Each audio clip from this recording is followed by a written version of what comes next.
மீன் வாங்கினாலே அதை வறுக்கும்போது நல்லா கிறிஸ்பியாக வறுத்திங்கன்னா ரொம்ப ரொம்ப சூப்பராக இருக்கும். நல்ல மொறு மொறுன்னு இருக்கக்கூடிய நெத்திலி மீன் ஃப்ரை இந்த மாதிரி மொறுமொறுப்பாக செஞ்சு சாப்பிட்டு பாருங்கள்.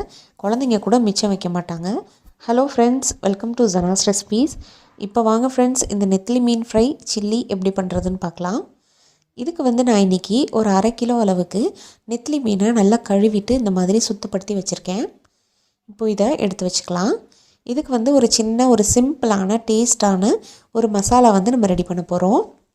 அதுக்கு ஒரு மிக்சிங் பவுல் எடுத்துக்கலாம். அதில் 3/4 ஸ்பூன் அளவுக்கு மிளகாய்த்தூள், 1/2 ஸ்பூன் அளவுக்கு மஞ்சள் தூள், ஒரு 1/2 ஸ்பூன் அளவுக்கு உப்பு பார்த்துக்கலாம். இது கூடவே கொஞ்சமாக கருவேப்பிலையை நல்லா இந்த மாதிரி நசுக்கிட்டு குட்டி குட்டியாக கையில் பிச்சு போட்டுக்கோங்க.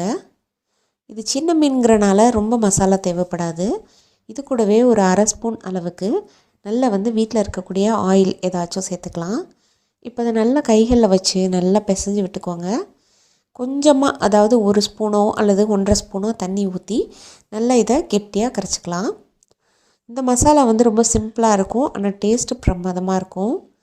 இப்போ பாருங்கள், நல்லா இந்த மாதிரி திக்காக கரைச்சி விட்டுக்கலாம். நீங்கள் எவ்வளோ மீன் எடுக்கிறீங்களோ அதுக்கு தகுந்த மாதிரி இந்த மசாலாவை ரெடி பண்ணிக்கலாம்.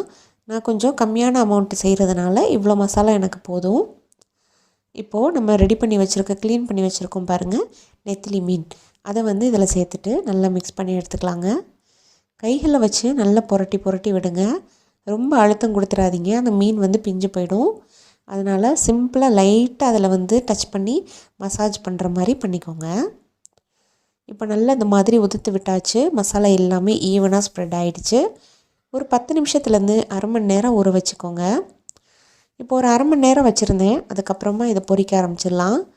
கடாயை சூடுபடுத்திட்டு தேவையான அளவுக்கு ஆயில் ஊற்றிடுங்க.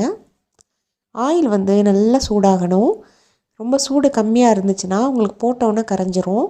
அதனால் நல்லா சூடாக இந்த மாதிரி நல்லா திக்குன்னு இருக்கிற மாதிரி பார்த்துக்கோங்க. இப்போ பாருங்கள், நான் போட்டுட்டு அடுப்பை மீடியமில் வச்சுக்கலாம். ரொம்ப ஹையில் வச்சா சட்டுன்னு கரைஞ்சி போயிடும். இந்த மீன்லாம் வேகிறதுக்கு ரொம்ப நேரம்லாம் டைம் எடுக்காது. ஜஸ்ட்டு ஒரு 5 மினிட்ஸ், 5 நிமிஷத்தில் நான் சீக்கிரமாக வெந்துடும். இப்போ லைட்டாக கரண்டியை ரொம்ப கேர்ஃபுல்லாக திருப்பி விட்டுக்கோங்க.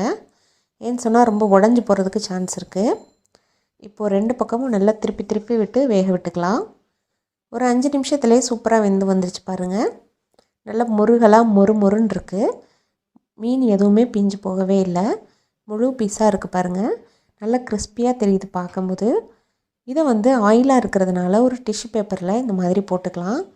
அடுத்த பேட்ச் பொரிக்கிற வரைக்கும் அது டிஷ்யூலே இருக்கட்டும். அப்போ தான் நல்லா ஆயில் எக்ஸஸாக இருக்கிறது எல்லாமே நல்லா உறிஞ்சி வந்துடும். இப்போது ஃபஸ்ட்டு பேட்சை நான் போட்டு பொரித்து எடுத்துட்டேன். இதே மாதிரி மீதி இருக்கக்கூடிய எல்லா மீனையும் நல்லா பொரித்து எடுத்துக்கலாங்க. மீதி பொரிக்கும் போது ஆயில் கொஞ்சம் சூடாக இருக்கிற மாதிரி பார்த்துக்கோங்க.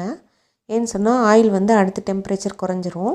அதனால் மறுபடியும் ஹையில் வச்சு நல்லா பொரித்து எடுத்துக்கலாம். இப்போ பாருங்கள், இதுவும் நல்லா வெந்துக்கிட்டு இருக்குது. இப்போது எல்லா மீனையும் நம்ம பொரிச்சு எடுத்தாச்சு. பார்க்கும்போதே எவ்வளோ மொறுன்னு கிறிஸ்பியாக இருக்குது பாருங்கள். இந்த மாதிரி செஞ்சு கொடுத்தா குழந்தைங்கள்லாம் விரும்பி கேட்டு வாங்கி சாப்பிடுவாங்க. ஓகே ஃப்ரெண்ட்ஸ், இதே மாதிரி உங்கள் வீட்லேயும் ட்ரை பண்ணிவிட்டு எப்படி வந்துச்சுன்னு சொல்லுங்கள். இந்த சிம்பிளான மசாலா ரெடி பண்ணி சாப்பிட்டு பார்த்துட்டு லைக் பண்ணிக்கோங்க, ஷேர் பண்ணிக்கோங்க. இந்த வீடியோ பிடிச்சிருந்தா மற்றவங்களுக்கும் ஷேர் பண்ணுங்கள். ஜனாஸ் ரெசிபியை ஃபாலோ பண்ணிவிட்டு சப்ஸ்கிரைப் பண்ணுங்கள். தேங்க்யூ. தேங்க்ஸ் ஃபார் வாட்சிங்.